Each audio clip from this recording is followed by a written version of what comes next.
Okay, so let me go through this. I won't, as I say, do it too formally because I'm assuming you know a little bit about the company, but I do want to point out a few things and obviously take any questions along the way. So feel free to ask as we go along.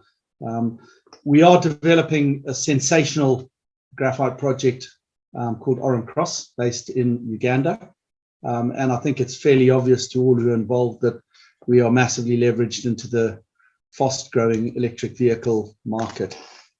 This is a slide that I perhaps just want to draw your attention to because I've been developing resource projects for a long time, nearly 20 years now, and I've learned that the best way to have success is to ultimately make sure that all of your key components are covered, that you don't have any gaps, any glaring weaknesses, which ultimately become hand grenades that blow up in your face down the line. And all of these particular pieces of the puzzle, which you can see on the screen right now, are absolutely critical in terms of the success of the project. So we're talking about size and scale. We've identified this a long time ago, and we've obviously highlighted that we've got somewhere between 2 and 3 billion tons as estimated. We'll probably never know what that number is exactly because we could spend our entire life drilling it and we'd still never get anywhere near understanding the full resource. But the estimates are provided by our technical consultants, Minrom, who've taken all the gravity work that's been done in terms of magnetic surveys. They've identified the channels and the deposits of graphite and where they are, and they've made an estimation over the entire tenement space. For us, the most important part is identifying where we're going to mine from first, and we've taken upon ourselves to do 2 extensive drill programs for nearly 5,000 meters of diamond drilling over the last 12 to 14 months in order to delineate that to a JORC standard, which provides us with the first 10 years of mine life so we can get on and do the studies, which are a very, very important phase to show what this mining operation will look like. The second thing, which is absolutely essential for all mining operations and probably even more so for graphite, is what does your end product look like? If you can't achieve a 94% concentrate, which is considered the battery metal entry grade, then there's just no point continuing. And so anything above 94% starts to become very, very valuable. Approximately 1%, for every 1% increment above 94, you end up getting about 10% extra sale price. So literally everything above that entry grade is good. And we are lucky enough to have a 97 to 98% concentrate, which is very, very rare. And it's also got low impurities, which makes it a highly desirable product for potential off-takers going forward. We achieve excellent recoveries. In fact, on our composite mix of all the deposits, we get over 90% recovery. And ideally, we get a very good mix of jumbo, large, and small flake size, which gives us a great portfolio of end products to be able to sell. Thirdly, location. I'm African, as you can hear from my accent. I come from Zimbabwe. I grew up there and in South Africa. I've lived in East Africa and Kenya for 6 years, so I know East Africa very well. I know Uganda very well. And there are probably, I'd say, 4 or 5 countries that I would bother doing a mining operation in Africa. Botswana, Namibia, Ghana, Kenya, and Uganda. The rest of them are just too high risk. I'm not saying that people won't succeed in them. Obviously, there are mining operations in all different places. You'll note that I don't include South Africa there. I think it's going down into troubled times. But from our perspective, Uganda is a safe location. It's got a stable government. They support the mining industry, and therefore we feel comfortable in terms of our ownership and in terms of investing capital in there for a long-term project. So Uganda definitely one of the best ones. As an advanced project, we've already got a 21-year mining license. I can't overestimate how important that is. It's not only a costly exercise, but it's time consuming and ultimately highly risky to go about trying to achieve a mining license. We already have that. One of the things that our former owners of this project did leave us as a legacy was a lot of work that they'd already done to deliver this mining license. That's what they focused on. And that's of huge advantage to us going forward. We could start mining there tomorrow if we wanted to. Obviously, we're talking about a mining operation that's going to require about $70–80 million worth of capex. So we can't just start mining it. Repeat that, sorry, please.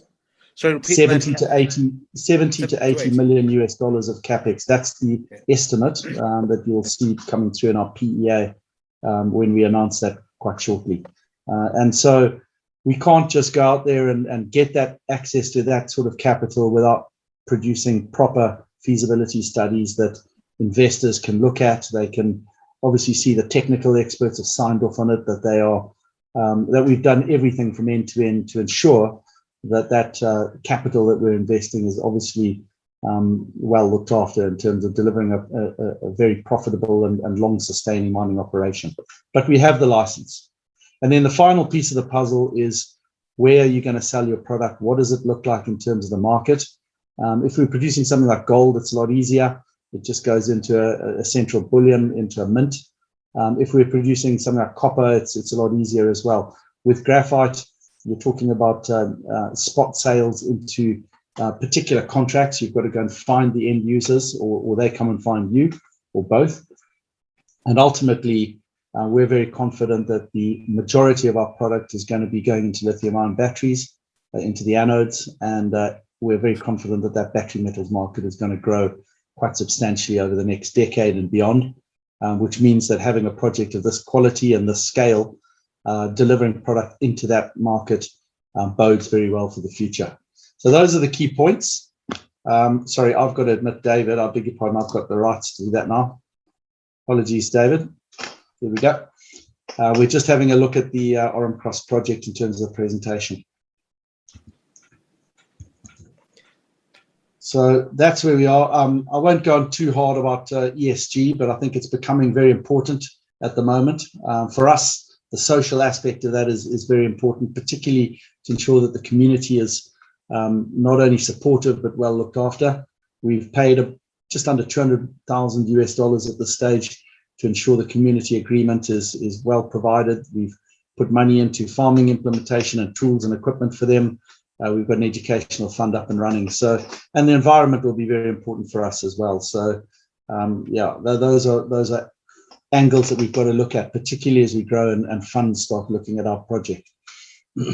I'll touch on the EV market. I don't want to spend too much time. I'm suspecting that most of you understand what's going on here, but we're moving by BMI, Benchmark Minerals Intelligence forecasts, excuse me, from around about 12–13 million EVs in the market today to somewhere between 100–150 million at the low range to 5–600 million at the high range, which is an enormous growth in electric vehicles over the next 8 to 10 years.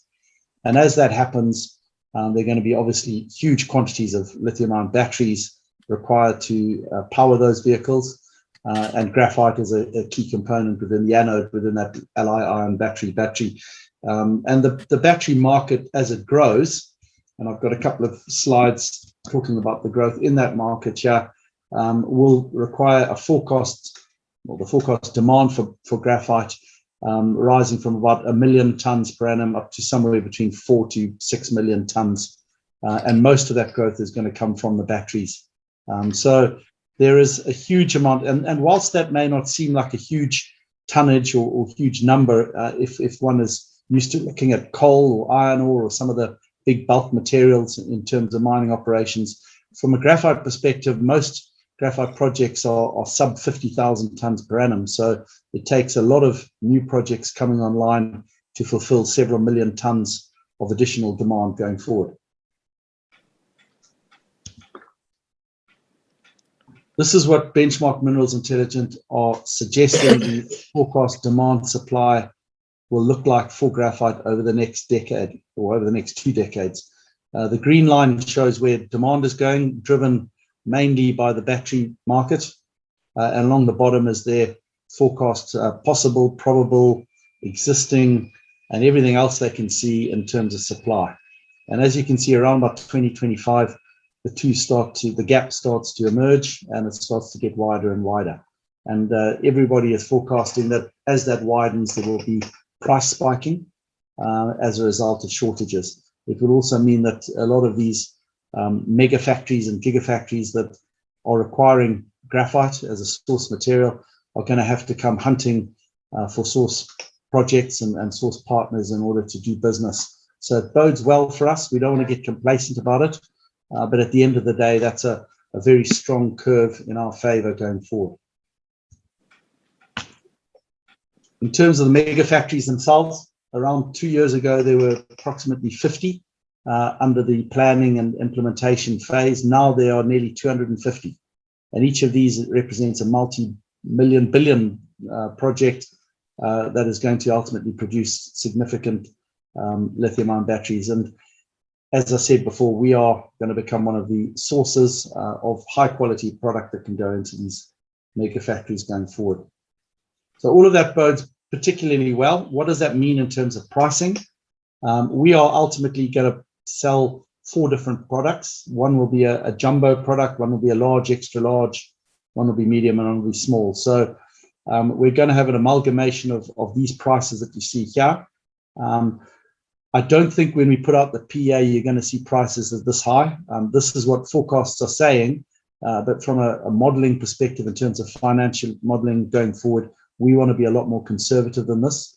We want to make sure that if the projections on forecasts don't necessarily occur quite as emphatically as these forecasts from BMI and from UBS are predicting, that we won't be falling short in terms of our operations. So I'm very enthused by what I see here, but at the end of the day, our PEA is going to work and going to look very, very good off substantially lower forecast prices than you're seeing on this table.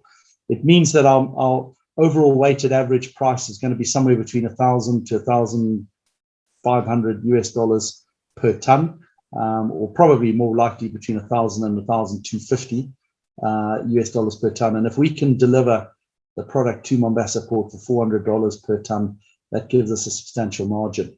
And we can deliver a large tonnage over a very long mine life and make considerable returns off this project. It will be a big project going forward. We will have about 35 to 40% as jumbo, extra large, and large, and the remaining 55 to 60% as small flakes. So the small flakes are the ones that go into the. Sorry, I'm just going to put Paul in here. I've got to admit another one. The small flakes, medium and small flakes are the product that will go into the battery market. So about 65% of our product, 65 to 70% of our product will go into the battery market at slightly lower prices, as you can see on the bottom of that table. And the higher prices, which is the larger flake products, will go into the steel foundry market and achieve the higher prices. Lots of different applications for graphite. It's quite a complicated end market because there are so many different users.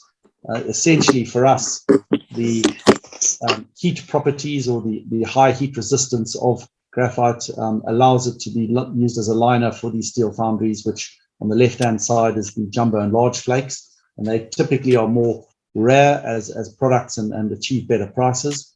And then as you go into the medium and small mesh sizes there, you can see, well, almost certainly it will be dominated by the lithium-ion battery requirement. We've got lots of skill sets across the range, corporate, geological. I've developed a couple of mines into production, so I know exactly what we need to do. And we have a good solid board that's working very well together in terms of delivering the project. We've got very good expertise behind us. Ian Waring, my COO, is an experienced mining engineer with a lot of African experience. He's developed some big projects out there. He'll be in charge of the feasibility study, or he is already in charge of that and driving it forward extremely well. So he's going to start building a team below him. In particular, we're going to put more people in country as we start to develop through the next phase beyond this one. And then through Oscar and his team at Minrom, we've got a lot of geological interpretation and expertise, and they've been involved in this project for probably the last nearly a decade now. So they were advisors to the previous owners, CRA, and obviously been advisors to us. And I'm comfortable with that team at the moment. This is the project itself. For those that don't know Uganda, it's a landlocked country in East Africa. We'll have to move product through Kenya down to Mombasa Port. It's quite a long trip, but everything in South Sudan and Uganda goes through that same highway system down to Mombasa port. So there's a lot of imports coming up there by road, and they're returning empty-handed with lots and lots of containers with nothing in them. So we are able to achieve pretty good rates in terms of putting graphite concentrate into bags and shipping it down back through those tried and tested routes down to Mombasa, and then sending it off to either Europe or to China. It's the country itself, the terrain is very flat, it's very amenable, it's going to be shallow open pit mining. We've got roads all the way to the project. The only part that is not tarred is between Kitgum and Oran Cross itself, but that's going to be tarred. Well, certainly the government have given us assurances. When it will be tarred, we'll wait and see. We don't need it to be tarred, but it would be nice, obviously, to have it. We've got water, we've got electricity coming to the village down below us. So we are in good shape in terms of infrastructure. As I mentioned before, we've got a mining license, and yeah, we're very comfortable in terms of that location. Michael, can I ask you, can you rail it from Kasese? Can we rail it from where? Kasese, Kilembe. Where's that, sorry? Kilembe, Western Uganda. Get it down to Western Uganda, then rail it on the old East African Railway right down to Mombasa. No, well, there's a standard gauge rail line that's being built all the way from Mombasa through Nairobi, and ultimately will end up in Kampala. At the moment, it's about 100 kilometers west of Nairobi, somewhere around about Nakuru. So it's probably got about another 200 kilometers to go to get to Kampala. And because there's an existing mine at Kilembe. There's a copper mine there, obviously. Yeah. So yeah, we could potentially look at options where we put it onto other rail systems and get it there. I think that's going to all be put into the PFS, the feasibility study, as we go forward. At the moment, what we're considering is just trucking it, but ultimately we'll rail it. And by the time 2025 comes along, which is going to be our anticipated start date, I'm hoping that rail option will be a lot more either in play or closer to play than it is today. But I don't want to rely upon it. African countries, I think the Chinese are building it for them. They're notoriously unreliable. So we will consider a trucking option. It is expensive. I mean, it's around about $100 out of our 400 for overall cost is in transporting product all the way to Mombasa from site. But ultimately, there will be a rail option, and whether it's the one that you've mentioned or ultimately just getting it down to Kampala and getting on to the new standard gauge rail line, that will emerge as we go forward. Thank you. Yeah, this is our JORC mineral resource based upon what we've drilled out in the first drilling program last year. We put 16 million tons at 6%. We then went back and did another similar style and size drilling program for another 2,200 meters in June, July of this year.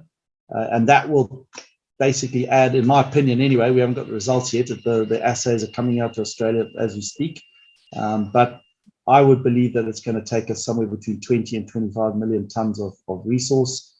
But very importantly, we want to see about 10 to 12 million tons as indicated or measured, which is what we can then use for mining in terms of pre-feasibility studies. So, and I also think that as we include the higher grade camp load into this revised JORC resource, which we'll have by the end of this calendar year, we'll see that overall in situ grade will probably rise up towards somewhere between 7 and 8%. 8% was our target. That's what we understood this project to be as we acquired it in terms of the global average. And I'm comfortable that we can achieve that. And we'll probably end up mining the higher grade pockets, which will be higher than 8% anyway. But because we're getting such good recoveries, the in situ grade is not necessarily as important. But I suspect that will lift quite considerably as we get the new revised JORC resource coming through. And then the metallurgy, it's very, very important to this project. 97% and ultimately a 90% recovery is world class in terms of graphite projects, particularly as the impurities within it are almost negligible to zero. and the factors that they can we had this work done by SGS laboratories in Toronto and Canada, probably the leading graphite technical experts in the world, and they've produced a concentrate which, well, four different concentrates, but they can keep the larger mesh sizes or the larger flake sizes as separate products as well, to the tune of about 35%, as I said before. So that's an excellent mix, and because of that, we've got a very valuable end product range to sell. So this is where we are. We've completed that second stage drilling program. The prep work has been done on those samples already in Tanzania, and the samples have been sent across to Perth, where we're going to get them assayed here. We got our assay work done in South Africa for the first resource drilling program last year, but we were pretty unhappy with the speed and the QA/QC in terms of the quality of what they did. So we're just going to bite the bullet and spend a little bit more to get a better quality outcome here in Australia. But that will be done certainly before the end of this calendar year. We'll have a revised JORC resource out. The MET test work, we'll continue to do more MET test work. We want to understand the sphericalization process. If we can upgrade our product to a 99.9% coated or uncoated sphericalized product for batteries, that will add more value, and we want to understand how we do that and what the cost is. So we'll continue to do some background work on MET work, but we can sell our products as that 97-98% product. And then finally, as we move through now into PEA, which is due out in the next couple of weeks, and then ultimately into a pre-feasibility study, which will be an extension and essentially taking that PEA and analyzing it in a lot more depth and involving third parties to sign off. Ultimately, a recognized technical expert to sign off on the whole thing. Whilst the PEA is an internally generated study, I will point out that each and every part within it is essentially driven by a third-party expert. So the MET test work has been done by SGS over in Canada. The JORC resource has been done by Mineral down in South Africa. Plant design has been done here in Australia. And we're going to be getting, and we've got our sales and marketing prices coming out of Benchmark Minerals Intelligence and UBS. So each and every part of it has got third-party involvement. We're not just sucking things out of the sky, but we haven't got the time to sit down and go through all of that at this stage with a third-party engineering or technical company that will sign off on the whole thing. That will come at the next phase, which is the PFS phase and stage that we'll do by next year, early next year. So that's where we are. We're in that sort of early stage of modeling and studies. And yeah, I think it's going to, well, I'm very involved in what's happening within the PA, as you can imagine, if it's just about to be completed. And I'm pretty excited about what we've got here. I think it's going to return some absolutely exceptional numbers that we can put out into the market, and the market's really going to sit up and have a good look and see what the potential of this project looks like as a commercial operation. So that's really all I've got. The rest is just appendices. I'm happy to take any questions or consider any parts of this that I've gone through maybe a little bit too fast, but if you've got any thoughts or comments or questions, feel free to ask. Yeah, Michael, can I ask you sorry. You go, Richard. Go ahead, sorry. Yeah, quick one from me, Mike. Thanks for the presentation. Answered a few of my questions. Sorry, Phil, can you just speak up? I can't hear you there. Sorry, my microphone isn't very good. There you go. That's better. The production rate you're going for PEA, is that 20 to 30,000 tons per annum? Well, we're actually going to consider a much larger number now. Good. For two reasons. Good. Firstly, the demand for the products is a lot better than we had even originally anticipated, particularly the whole mix of the four products that we can produce. And secondly, because the output in terms of the throughput through the plant, the recovery rates, is just so much better than we believed. I mean, we went into this hoping that we might achieve a 60% recovery. We're getting 90% recovery. So that obviously churns out a lot more end product than we had envisaged. So that will be one of the, I suppose, the happy surprises that we'll show to the market when we deliver the PEA, that the production throughput and the output per annum will be considerably higher than we've originally talked about. Right, that's good to hear, Mike, because I was obviously looking at the capex figure of sort of 70 million and 20 to 30,000 throughput. I would have thought the resource size of what you're sitting on, it'd be good to get the production figure, the throughput bigger, because it will chuck out a bigger NPV at the end. But the second question is, therefore, like, can you do a phased, when you go to the PFS, can you do a phased approach where basically you have initial production rate and then you use the cash from that to fund the expansion of the mine to produce a higher throughput, which gives you basically ends up giving you a higher NPV versus the capex? I don't know if that's what no, that's absolutely 100% correct, and that's exactly what we'll be doing. Just to let you know, though, the difference in this particular operation to other mining operations, in every other mining operation I've been involved in, the constraint is basically the mining operation itself, how much you can mine, how much you can process, what you can deliver. You're not necessarily constrained by the end market. In this particular circumstance, we could deliver 500,000 tons per annum. We could deliver 1 million tons per annum. We can deliver almost anything because there's so much graphite there. We just have to build a bigger plant. Obviously, it would require more capex and a big operation, but we could do that. But the constraining factor in this particular circumstance is the end market. And if you have any understanding of the graphite market, you would have seen that Syra Resources have got this big Balama project in northern Mozambique. They came in and said, right, we're going to produce 350,000 tons nameplate.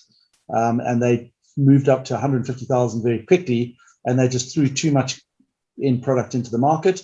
They completely depressed all the prices, and at the end of the day, they actually took themselves out of production for a year while they waited for the market to catch up. So we've got to play it carefully. I think one of the advantages for us is that we're only going to go into production in 2025, so we'll have a very good understanding of what the market can absorb. And obviously, over the next couple of years, as we develop through the PFS and into the BFS and DFS, that we will have offtake agreements arranged and considerable contracts in place that we can rely upon for selling our product. But literally, the constraint in this particular instance is how much you can sell. So we're making assumptions at the moment in terms of the throughput that we will sell as end product in our PEA. As we go forward into PFS, we're going to have to start getting a lot firmer on that in terms of relationships with offtake partners and ultimately into contracts. So, but in answer to your question, absolutely. And by the way, the capex number that we were using originally for the lower production is still the same capex number that we'll be trying to deliver for the higher production number. So that will obviously have a big impact in terms of the NPV and the IRR. Yeah, no, thanks, Mike. That answers my question. That's good. That's reassuring to hear. Yeah. Michael, can I just ask you two questions? First of all, on the funding, I think you said 70 to 80 million in total. Can you give us an idea of how you're going to phase that funding, please? Also, where you might obtain the larger funding. I know BlackRock, for example, have gone with POSCO. I think they've put a lot of money in there, but where you might obtain it. Second question, have you got any other guys mining around you in that region? Well, let me answer the second one quickly, because the answer is there's some mining going on in Uganda, not necessarily close around us, up in the northeast there. It's more sort of central and southern. Right. So, you know, we can't piggyback off other people's infrastructure or something, if that's what you're alluding to. But yeah, that's what I was implying, yeah. We don't need to. We've got roads, we've got electricity, we've got water, so we don't need to piggyback off anyone else. Yeah, and basically, you know, sorry, just go back to your first question. I just want to make sure I understand it correctly. Yeah, the first question was, I think you said the capex. The capex. I think you said. And where we're going to get the funding. Sorry about that. Okay. And how you're going to funding for the funding for a graphite project is a little bit more difficult than other mining operations, because you can't forward sell and hedge graphite. So we can't sit back with a certainty about what price we're going to get in the market, because it's based on spot prices. So banks typically want to lend you, or primary debt providers want to provide you with debt on the basis of a certain amount of product and sales hedged, because then they get certainty around your returns. So that's the big challenge, and in some ways that's a more of a challenge for us. In other ways it's an advantage, because it just means that a lot more of the pairs and the other graphite projects out there are going to struggle to get into production because they can't necessarily get debt funding. We don't necessarily see that's too much of a problem, and that's why we were originally talking about a lower production throughput and a lower capex, because to go out there and tell anybody we're going to go and raise $200-300 million worth of capex, it's just going to get people thinking, look, these guys are talking rubbish. So it's very important for us that we keep that total funding requirement and that number at a level where we're comfortable that we can raise it. The majority of that's going to be raised as equity, and some of it will be raised, I hope anyway, once we start offtake discussions, as prepayment of product. But that obviously is determined by the quality of the partners that we're selling product into, and ultimately their appetite for prepayment. I think as the demand supply curve starts to broaden, that graph I showed you a bit earlier, as we start getting into 2025 and you start seeing the demand and supply gap widening here, I think that we're going to find offtake partners are a lot more amenable to basically come to us. If you're a big anode manufacturer, a big battery company that's invested literally billions of dollars in a gigafactory or mega factory somewhere, and you've got no throughput or no graphite to go in there, you're going to be more than happy to say, right, here's a prepayment of $10 million, $20 million, whatever it may be, whatever terms we agree on, in order to help us get into production so they can get in product. So I'm seeing that as roughly 70 to 80% as equity, and the remainder as prepayment of sales. And obviously funded from, well, we're going to have to make a decision to mine in 2023 so that we can be building the whole plant and infrastructure in 2024. So we're going to have that funding in place by 2023 as part of our definitive study. Okay, thank you. Michael, David here. Thanks for the presentation. Bringing a graphite mine, as you know, into production is, well, very few people have done it. So investors look very carefully at the technical capability of the team. And it's also necessary to do lots of testing with lots of different off-takers at different stages. It's quite a staged approach rather than, very different to bringing a copper mine on. So what sort of off-takers are you talking to? What jurisdictions are we now talking about? Let me say more trustworthy players in North America and Europe versus the tradition of every project running off to China trying to find someone to take their product? Look, I think China's still going to remain the dominant market for selling product into, whether we like it or not. The vast majority, and I'm talking about over 90% of graphite, will end up being sold into China. So it's a question of finding tier one Chinese partners, and the quality of our end product will help us to do that. So I guess in answering your question, we've only just got our MET test results within the last month. We've got reports now, we've got samples that we can use, we can send to offtake partners to have a look at. And the process going forward is that we've identified a couple of key sales and marketing graphite experts, a couple one in South America, one in North America, and one in Europe. And we're going to be working closely with them to identify potential offtake partners for each of the 4 end products that we've got. Once we identify them, we'll obviously open dialogue, and ultimately we'll be sending them product. We'll have plenty of end product, particularly off this latest drilling program. We'll be sending them product to use and sample themselves. They will go through all the testing and ultimately get the comfort that what we can produce is what they're looking for.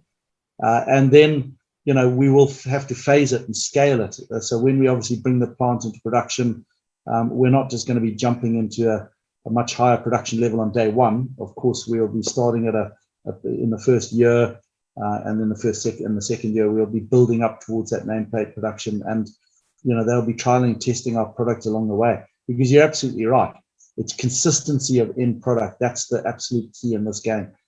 We've got to have a consistent product, which really means that we're going to have to employ some very, very good people within our plant to ensure that we've got the consistency. We're not at that stage yet. We're obviously working towards that. I think that over the course of the next 12 to 18 months, we're going to start building that team and ultimately building that team in country so that they can start to develop the infrastructure on the ground. Yeah, and in terms of product mix, I like the fact that it's soft rock. It's a bit like Tirupati's project in that sense. So you're not going to destroy the flake size when you're processing it, which is what happened to Syra.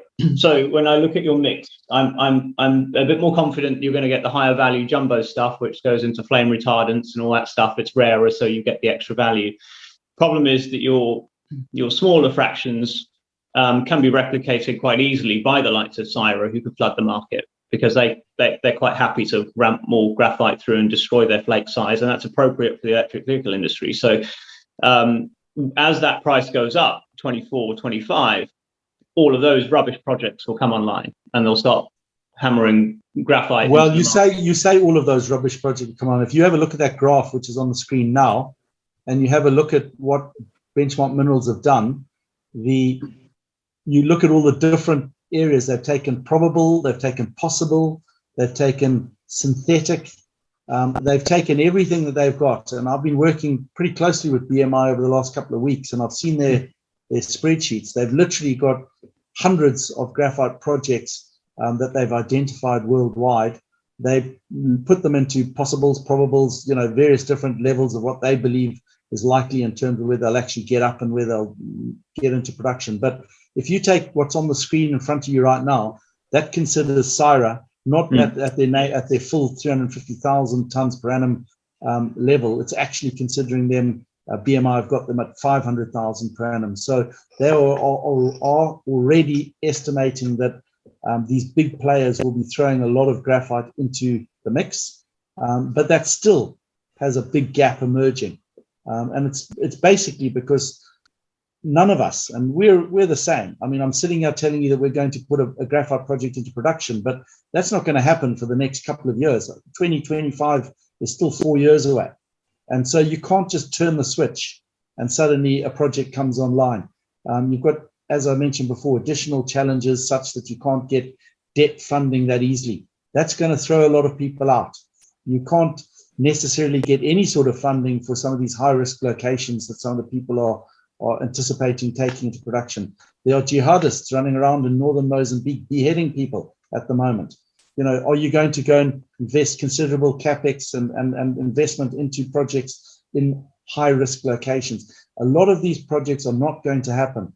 But per what BMI believe, and they are the leading analysts in the world, so I have to take that as being as good an analysis as anyone, per what they are saying here, despite all the possible and probable graphite supply coming into production, there's still going to be a big gap emerging. And I think they're right, I really do. I don't think you're going to see anything like the overall tonnage from the entire market being able to suffice and being able to deliver what is required in terms of demand. And that is going to create price increases. It can't create price increases forever, because if it gets to a point where the battery, the cost of the inputs creates a higher battery price, ultimately the whole big rollout of the EVs going from 15 million now to 100 to 600 million, whatever number it's going to get to, is predicated by the fact that most of those EVs are going to be lower cost. No one's going to be, you're not going to get 600 million, $150,000 US Teslas running around in the world. It's got to be lower cost EVs around that $10,000 to $20,000 mark.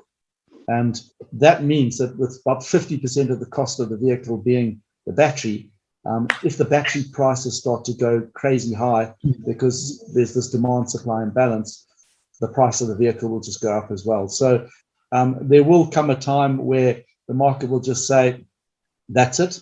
Or the anode and battery manufacturers will say, that's all we're prepared to pay. But I think that's going to be considerably higher than where it is today.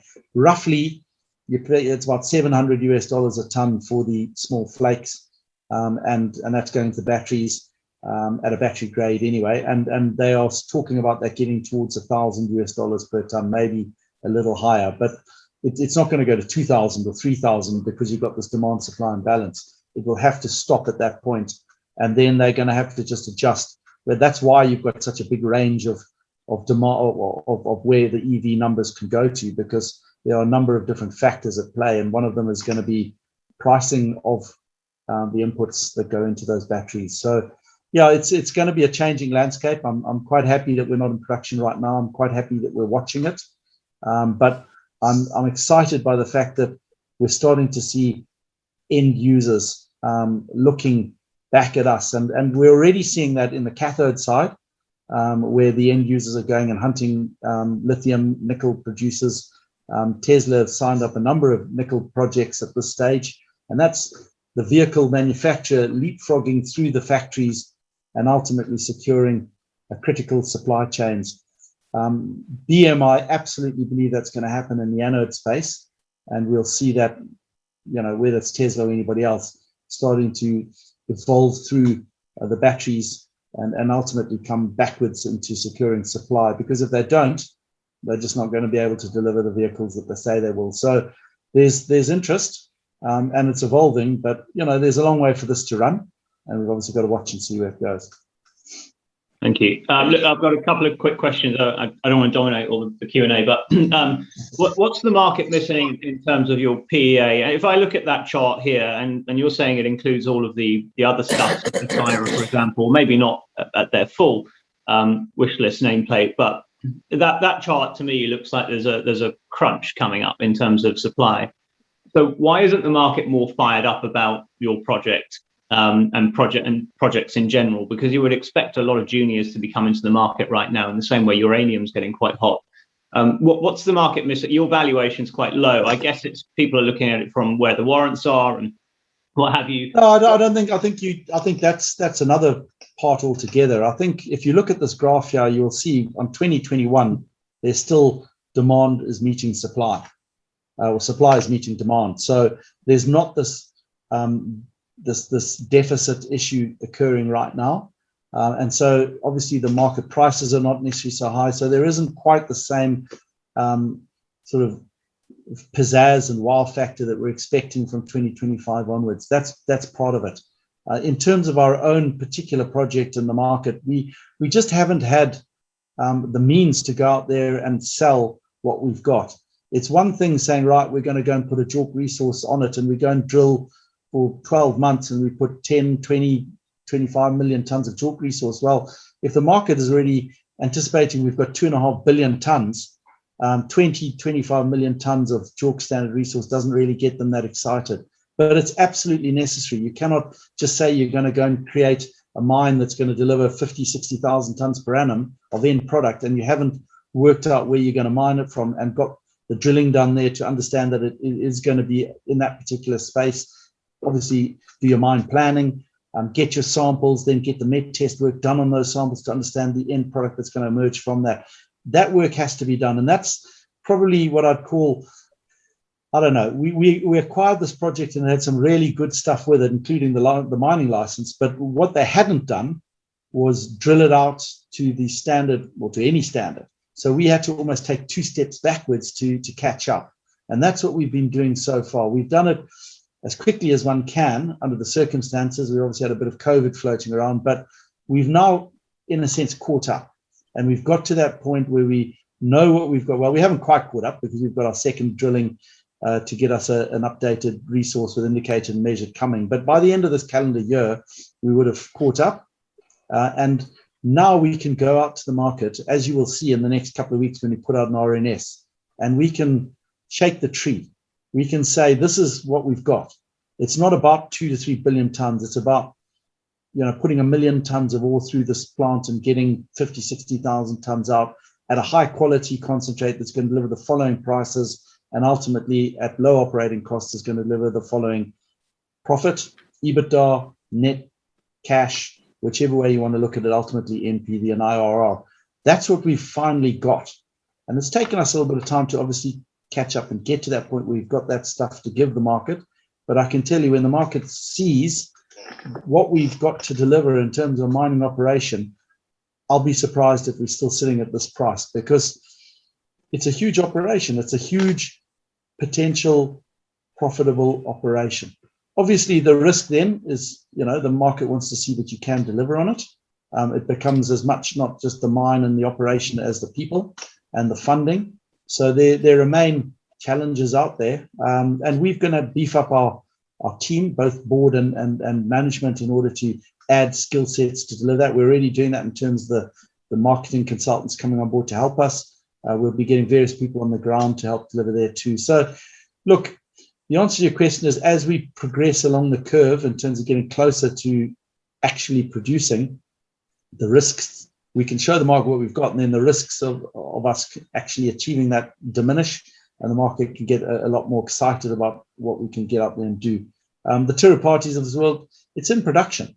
They've gone through those phases. They've shown the market what they can do, and they're actually doing it. There's a bit of space between us and them in terms of catching up to that sort of level. We're moving as fast as we can, but at the same time, we don't want to overrun and make mistakes. So we've just got to do it properly. But I think we moved pretty quickly so far. We've achieved a lot in quite a short space of time. And as I say, I hope the market's going to get excited by what it sees coming out soon. Thank you for that. May I just suggest, as soon as you start sort of attaching, third-party off-takers or investors to a project that the world recognises, that does a lot for credibility. So when you're talking start talking to North American or European off-takers, or mentioning funding from an EV partner or a new green fund at a certain level, I think that changes your share price. I agree. And, we are actually already having discussions with some very, very interesting parties. I don't want to name them because we're under NDAs, but we are already having discussions with parties that, if they were mentioned and either as a cornerstone strategic partner or as investors into the company, this share price could literally do some crazy stuff overnight, because they are very, very credible people, and they're talking to us. What are they all saying? Well, give us something. Give us a PA, give us a model, give us something that shows what your project can deliver. And that's why we're putting this PA out, even though it's internally generated. We have to show these people what we can do, what we're going to mine, what it's going to look like, what it's going to cost, how much, etc. And then from there, they're going to come back to us and they're going to say, okay, you've shown us, but now we want to put more solidity around those numbers. We want to be sure that they're correct. So that's where we drive into the PFS. And it's a journey. I mean, not all of them are going to just have a look at the PA and say, wowee, that's fantastic. Yeah, take our money and let's lock in. But they will be excited and they will understand what we can do. And thereafter, it's about bringing them in, because whether they're a high quality offtake partner or a big fund that loves the battery metal space and wants to become an investor at the Blencowe level, both of those are huge announcements for us to make going forward. So, yeah, we're going to be working on that for sure. And we know we've got the product now. We can show them what we've got. So, yeah, it's exciting times for sure. Michael, can I ask, are you, just in terms of the equity, are you talking to industrials on the equity as well? I know BlackRock's got POSCO as quite a big shareholder.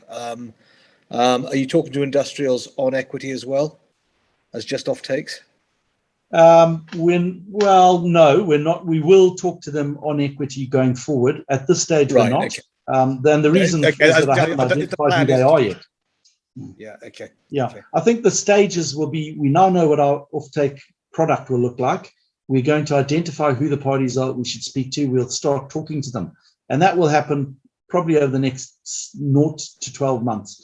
As we start to deepen those relationships, hopefully we'll find a few of them emerge as leading contenders. We can start signing, letters of intent and build up from there and ultimately announce them as partners. When we get to a certain point, make absolutely no mistake, I'm going to be saying to them, come and invest in us, because the third piece of that puzzle in terms of funding $70-80 million is, and well, it's actually not the third piece, it's part of the equity portion that I mentioned, is getting cornerstone strategic partners, be they offtake partners or other, to take a big chunk of that, because it's in their interest that we're up and running, and they hopefully will have the balance sheet to be able to do that. So yeah, we'll get there. This is all stuff that we're looking forward to going into in the next sort of phase, but we haven't had an end product up to now that we could take to them and say, this is what we're going to look like, either as a concentrate or as an overall mining concept. And that's what we've got both of now. And can I ask you your attitude towards Chinese investment, please? Chinese investment or Chinese as offtake partners? Investment. As pure equity investors into the company, I wouldn't have a problem with that. I don't think I'd give them control at this stage because they'd go about their own agenda and we'd probably get left out in the cold.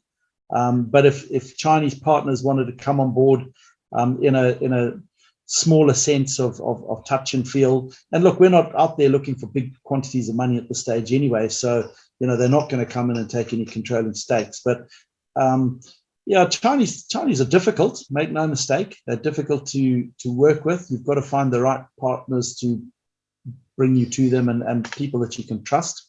But ultimately, I would much prefer to be dealing with Europeans and North Americans, but I'm sure every graphite company in the world will say the same thing. So we're all going to be trying to get the best partners. And, if we've got a good quality end product, we're obviously going to have something different that we can approach them with. But yeah, we'll see as we go forward. Yeah, just on that point, if I can, I think the market would look at you very differently if you went down the route of Chinese investment. If you look at what they're doing across Africa now, even if they're introduced as a partner, quite no qualms about taking hold of that project, using whatever means necessary. There's a couple of iron ore projects there in Republic of Congo and Cameroon, which are now through international arbitration. So I think it will be a differentiator if we didn't sort of it's a sign. It might be a sign of desperation also in this market with such a strong demand forecast needing to go down that route. I'm just cautious. But don't forget a huge portion of that demand is from China. So, it's a bit like iron ore. People would probably prefer to sell their iron ore to anybody else but the Chinese. But if the Chinese are demanding most of it, then you're going to ultimately end up having to have relationships with them and selling into them in some larger or smaller capacity. So it's all well and good. I can sit here and tell you that we're not going to talk to any Chinese, and you'll get more excited about that because you'll believe me and you'll think that we're going to go and just sell all of our product into North America or Europe. I don't have that answer yet. And I don't want to lie to you. I'm going to be looking there. I'm definitely going to be looking into North America and Europe because I prefer to sell to them. But I don't know. And look, there are a lot of good Chinese relationships. I've dealt with a lot of Chinese in the past who are good. They're like everywhere. They're good and bad ones. But you've got to really dig in and work through your network to find the good ones and make sure that you are dealing with good ones. Personally, I think the nature of the beast is that we will hopefully get introduced to a lot of European partners, and as they're starting to grow their mega factories and wanting input materials, we'll hopefully be able to sell the majority of our product into there. But we'll just wait and see.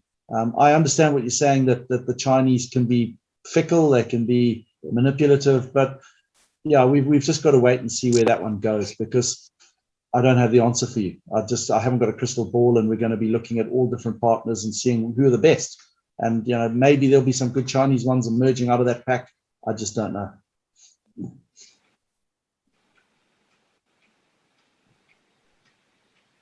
All good? Thank you. Yeah, thank you very much, Michael. Very interesting. Yeah, I think so. And I think that we're literally at a crossroads, and as I've said a number of times, we're on the cusp of putting something out there now where we can really shake the tree in a way that we haven't had the opportunity to do so up to now. So, we're going to be putting a big marketing effort into it. Sash is obviously going to be helping us. We're going to be utilizing all of our network over there.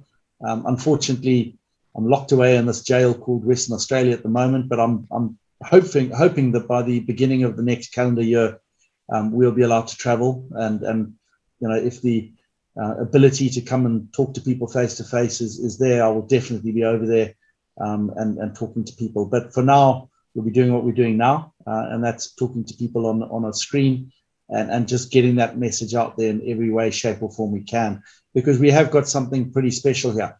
I think very unique in that overall quality of what we're offering. And it's this, all of these things together, not just any one of them. Yes, there are other projects that may be better in situ grade, but they might be located in a different spot. There may be other projects which have different advantages, but they can't produce as good a quality of concentrate. So there's all sorts of different, or haven't got a mining license. So there are different things that matter. But for me, Oram Cross has a really good mix of the key aspects that will make a successful mining operation. And we're not missing anything at this stage, which is quite unique at this point. And I'm hugely excited about that fact, that we can really go and develop each and every part of our story without having to worry that we've now got to build a 2,000-kilometer road through the jungle, or we've got to deal with jihadists, or we've got to try and find a mining license in a very tough location. All these things, or we've got a bad concentrate. All these things are company breakers. They are the grenades that I talked about earlier that can really blow you up along the way. We don't have any of those. And that's what makes us quite special at this stage. So let's watch and see where we go with this, but I'm pretty excited about it, as you can probably tell. We've got to start developing a very strong team now that can deliver this project into production.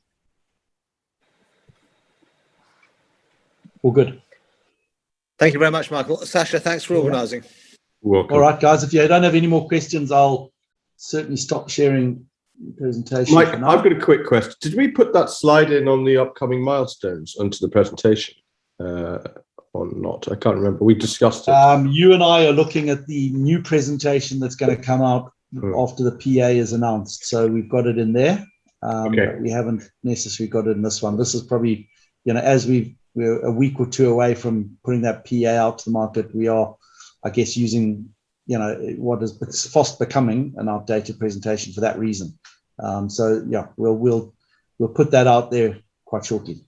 Right, and just to remind the market, the PEA we would expect in October, so a few weeks away. Yeah, and they're the first. That'll be the first time the market's seen any numbers, so to speak. And you're already saying some of the other groups you're talking about, larger groups, only want to see the numbers. I think that hopefully the market, the general market, will be that will be the catalyst potentially for people looking at the stock. I actually don't know. I've only heard you say that you think it's a sensational project and the numbers are compelling. Can you give us any idea of a little bit more? I mean, I haven't had this internal conversation with you as yet on the PEA. We haven't finalised the PEA, so I don't really want to go into the details. I've obviously, I've been starting to push my luck in terms of putting that out there. There's every one of these guys can go out and trade, so I don't want to force them behind a Chinese wall or anything like that. But I've alluded to the fact that we're going to have a greater number in terms of our production tonnages per annum than we had talked about before. I've said that our capex, in order to deliver that, will be pretty much the same as what we had said on the lower numbers, which is obviously good. I've said that we can get a very high weighted average selling price and margin on that low cost production. I don't want to start giving you actual numbers because, well, I don't have a final model yet, so I'd be probably wrong to do that anyway. But I'm envisaging a very, very strong annual average EBITDA and cash flow coming out of this. And I'm expecting a very quick payback on capital, and I'm expecting a large NPV. And what I'm going to do is ensure that we get even bigger and better than that as we go forward into the PFS. So in a sense, I'm going to ensure that we are conservative enough in what we deliver now that we can deliver a better result next year when we go to the next stage. So, I'm sorry I can't give you more than that, but that's probably all I can say at this stage. Thank you, Michael. That's okay. All right. Well, if there are any more questions, I'm happy to answer them. If there aren't, then look, I wish you guys all a happy day and have a good day. And thank you very much for listening. I appreciate that, and keep watching.